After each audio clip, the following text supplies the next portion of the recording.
ధ్యానము చేసేవారు బాగా గ్రహించాల్సిన అంశం. ధ్యానము చేసేవారు బాగా గ్రహించాల్సిన అంశం. ధ్యానము భగవత్ ఆరాధన. ధ్యాన మార్గాన్నే అందరూ మహాత్ములు బోధించారు. అందరు మహాత్ములు ధ్యాన మార్గాన్నే బోధించారు. అంటే శ్వాసతో లేదా కుండలిని శక్తితో మనసును జత చేయడమే ధ్యానము అన్నారు.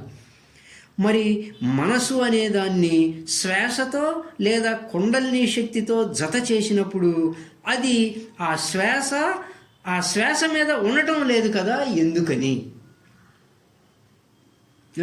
అంటే మనసు అనే దాన్ని ఆ శ్వాసతో లేదా కుండలిని శక్తితో జత చేసినప్పుడు అది ఆ శ్వాస మీద లేదా ఆ కుండలిని శక్తి మీద ఉండటం లేదండి, ఎందుకని?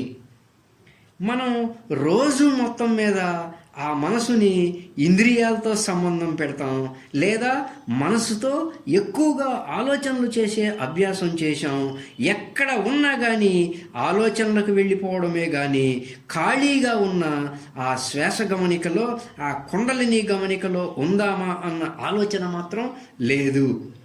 నేత్రేంద్రియంతో సంబంధం పడి దృశ్యాన్ని చూస్తాం అంటే ఆ చూడటం అయిపోయిందనుకోండి, అంటే టీవీని కట్టేస్తాం.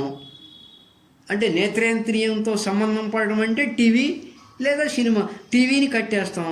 తర్వాత ఉండే గ్యాప్ వస్తుంది కదా, ఆ గ్యాప్లో ఏం చేస్తామంటే గత తవ్వకాలు ఆరంభం చేస్తాం. వాళ్ళు అలా వాళ్ళు అలా చేశారు, వీళ్ళు అలా చేశారు, అది ఎట్లా అయింది, ఇది ఎట్లా అయింది, ఇవే కదా మనం చేసేది.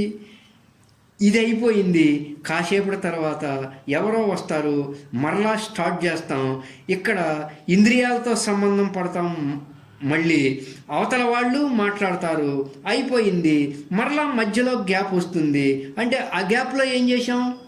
ఎవరో వస్తారు, నోటితో మాట్లాడాం, అయిపోయింది, వాళ్ళు వెళ్ళిపోయారు, గ్యాప్ వస్తుంది, మళ్ళీ ఆ గ్యాప్లో ఏం చేస్తాం? ఆలోచనలు నింపుతాం. ఇంతలో వంట అవుతుంది. ఏ పదార్థాలు ఎట్లా ఉంటాయి, 1 by 1గా ఆ జిహ్వేంద్రియ అధిదేవతకి పూజ ఆరంభం చేస్తాం.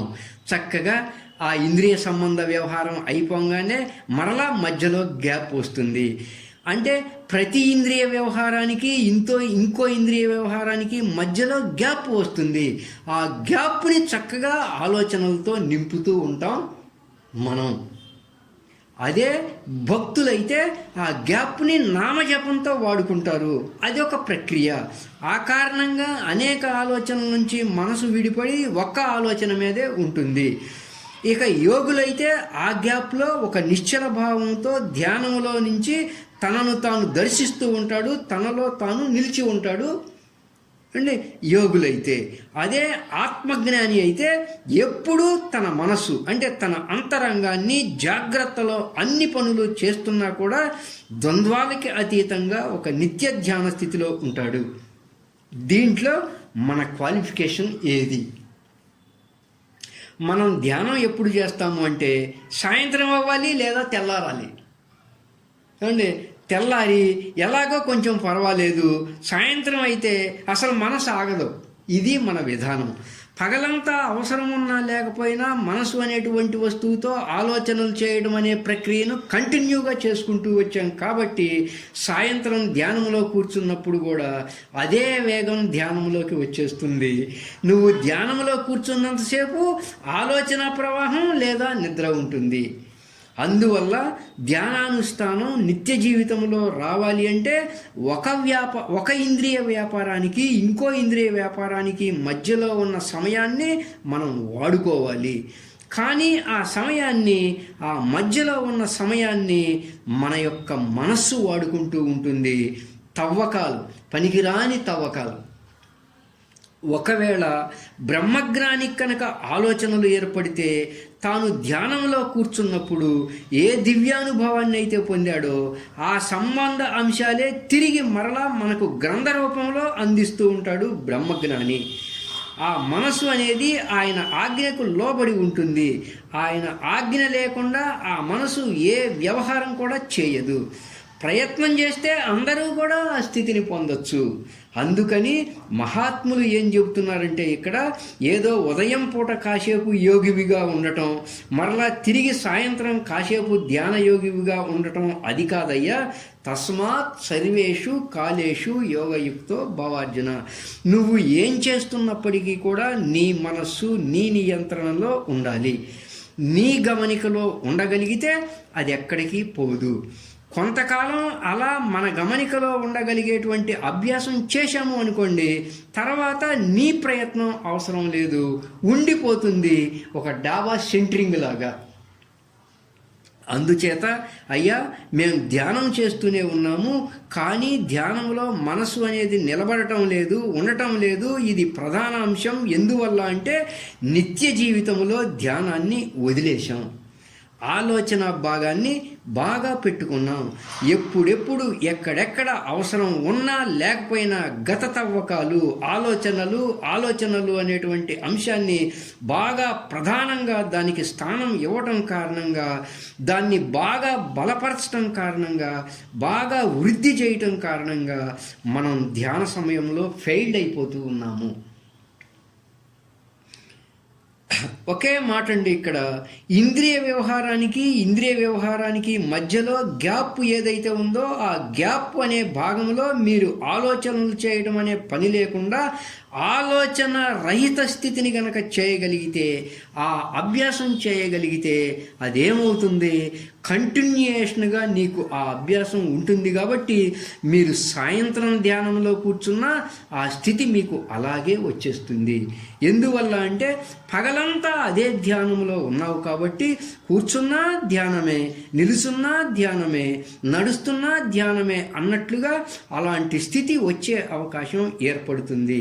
కానీ నువ్వు వ్యవహారంలో బాగా ఆలోచనలు నడిపించి, ఆలోచనలు చేసి చేసి చేసి సాయంత్రానికి చక్కగా ధ్యానంలో కూర్చుంటే గనక అప్పుడు మనసు ఉండే అవకాశం లేదు. ఇది మౌలికంగా ధ్యానం చేసేవారు గ్రహించాల్సిన అంశము. వ్యవహారపరంగా కూడా ప్రశాంతమైన జీవితాన్ని ఆలోచనలు అనేవి కమ్ముకున్నప్పుడు ఆవేశానికి, దుఃఖానికి గురి చేస్తూ ఉంటాయి. కాబట్టి జీవన విధానం కూడా కుంటుపడుతుంది. రెండవది ఆత్మజ్ఞాన సిద్ధి అనేది కూడా దూరం అయిపోతుందండి. కాబట్టి ధ్యానం చేసేటువంటి వారు ఎవరైతే ఉన్నారో వాళ్ళు వ్యవహారంలో ఉన్నప్పుడు కూడా మీలో మీరు ఉండగలగటం, నిన్ను నువ్వు గమనించగలగటం, నీ అస్తిత్వంలో నీవు ఉండే స్థితి కలిగి ఉండే విధానము చేయగలిగితే ప్రశాంతంగా, నిర్మలంగా, ఆనందంగా ఉండే జీవితము నీకు సంప్రాప్తిస్తుంది. మనసు ఆగితే బ్రహ్మమగు విశ్వ చైతన్యమేనండి.